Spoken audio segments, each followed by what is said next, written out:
কিয়ামতের দিন আল্লাহ দুইটা বিচার দিয়ে শুরু করবেন।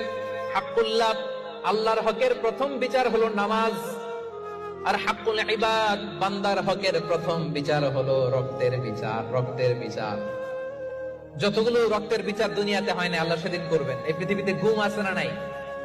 বাংলাদেশের নিউজে শোনেন না, গুম করে ফেলছে, খুন করে ফেলছে, বস্তাবন্দি করে ফেলে দিয়ে আসছে। আহা, দুনিয়ার কেউ দেখে নাই, কোনো প্রমাণও নাই। সেদিন লক্ষ কোটি মানুষের সামনে সেই রক্তের বিচার করবে কে? এজন্য আল্লাহ বলেন, রহমানের বান্দারা অন্যের রক্তে নিজের হাত রাঙায় না। রহমানের বান্দারা অন্যায় ভাবে কাউরে মারে না। রহমানের বান্দারা হত্যা করে না। রহমানের বান্দারা কখনো খুনি হয় না, ঠিক না? ওয়ালা ইয়াকতুলুনা আন-নাফস আল্লাতী হারামাল্লাহু ইল্লা বিল হক। খবরদার, রহমানের বান্দারা অন্যের রক্তে নিজের হাত রাঙায় না। Keep in your mind, Malakar ভাইরা, অন্যের রক্তে নিজের হাত রাঙায়